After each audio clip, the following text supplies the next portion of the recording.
Hey everyone, I was going to do a video about this at some point, but I was inspired by my new friend Sapperblogs, who left a comment on one of my videos, because I had included the ALF as a tag on one of my videos, and he was basically saying how messed up he thought the ALF were. And that he objected to using violence to achieve political aims, and I agree. I have never been an active member of the ALF. I took an interest and joined one of their online forums to find out what they're about, and did quite a bit of research on them. And while I think that one of the major issues with the ALF is that there are some people at the top of the hierarchy. It's a decentralized organization. Anyone can be a member of the ALF.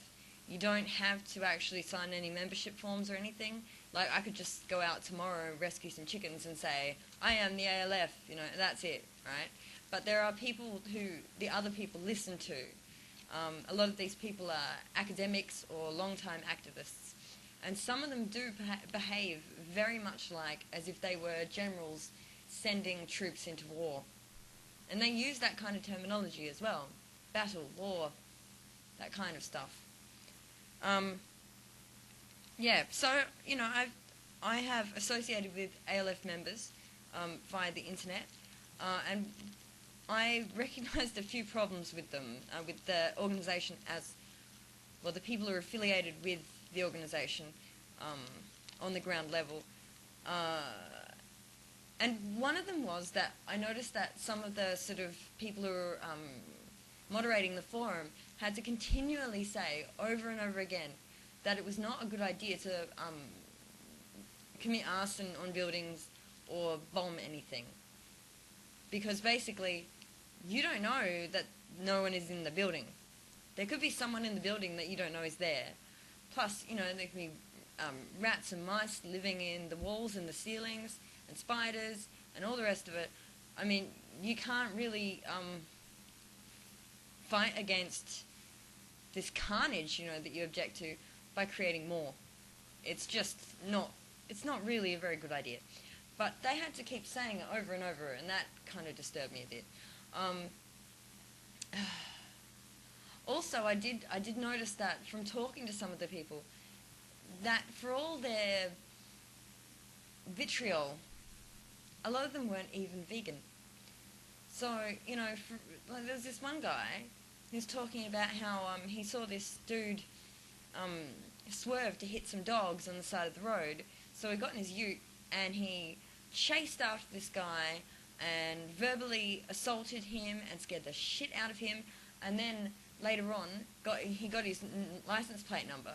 And then later on, he reported this guy to the police, saying that he had swerved to hit children. Right? He's also talked about how he's beaten people up before for violence against animals. And it just... the thing is, right, that this guy confessed to me that he had recently, from when I was talking to him, not recently now, yeah, he said that he had eaten fish and eggs. So here he is, going around like the lone frickin' ranger, and at the same time he is committing violence against animals himself. And I think that kind of thing was quite rampant. Also, I noticed that a lot of them really admired Peter Singer, and that disturbs me because, for one, he's not even a vegan. So I don't know how you can fight for animal rights while not being a vegan. Like, it doesn't really make sense to me. He's talking about how he doesn't buy non-vegan food to eat at home, but he will, if he goes to a restaurant, he will eat non-vegan things. And he thinks that's perfectly fine. So I don't see how you can be an animal rights activist and do that. That seems really weird.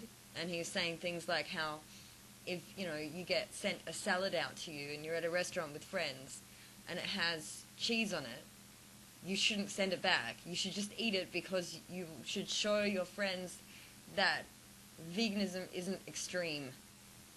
Okay, so the thing is, if you eat that cheese, you're not vegan anymore, so what's the point? It doesn't make any sense. And most vegans wouldn't want to eat that cheese after they've been vegan at least for like, a couple of months at the latest. They'd be like, excuse me, can you get this weird shit off my plate? I don't want to eat it, because your perspective changes and your taste changes and you wouldn't want it anyway. So yes. Also, Peter Singer says things like that in some circumstances it could be okay to have sex with animals, which worries me because it's not as if animals can really give consent in any informed sort of way. I mean, of course, animals do some weird things sometimes, but yes. Yeah. So that disturbs me about the ALF. And there's two problems as well with using violence of any kind to achieve the aims of the animal liberation movement. Okay, one of them is that the animal liberation movement has to be focused on compassion and non-violence. Why? Because you're asking people not to commit violence against animals. Humans are an animal, right? You can't... Saying that it's okay to commit violence against one kind of animal and not another is exactly the same hypocrisy that animal rights advocates accuse omnivores... I'm just using that as like a slang term for like non-vegans. Accuse omnivores of having when they say, oh, I love animals, I love my dog, but I'm eating a pork chop. It's exactly the same thing.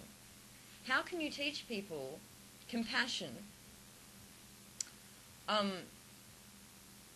when you show no compassion to those who are on the other side of the ideological fence from you?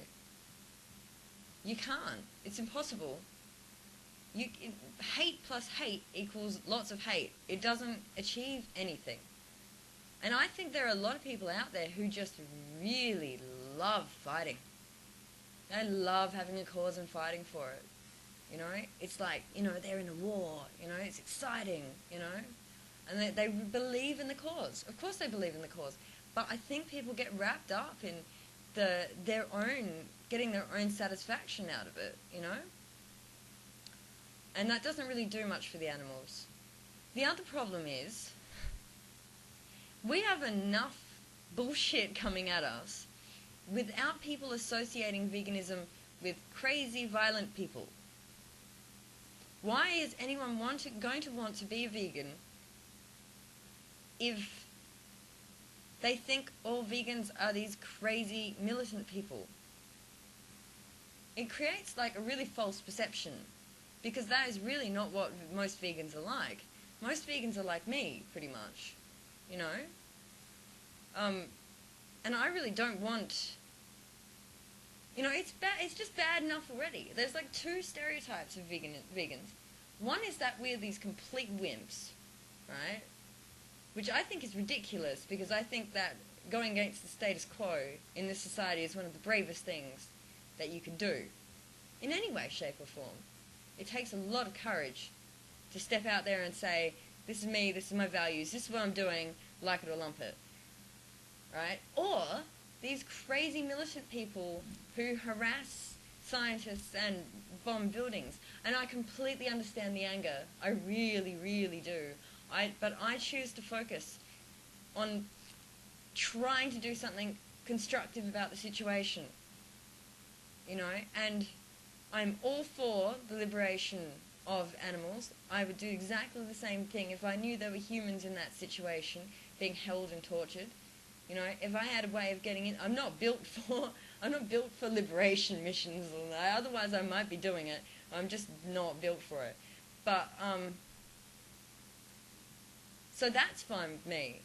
But any kind of violence really takes the cause back another 10 years, because that's all the media wants to know about, and that's what people will remember of us.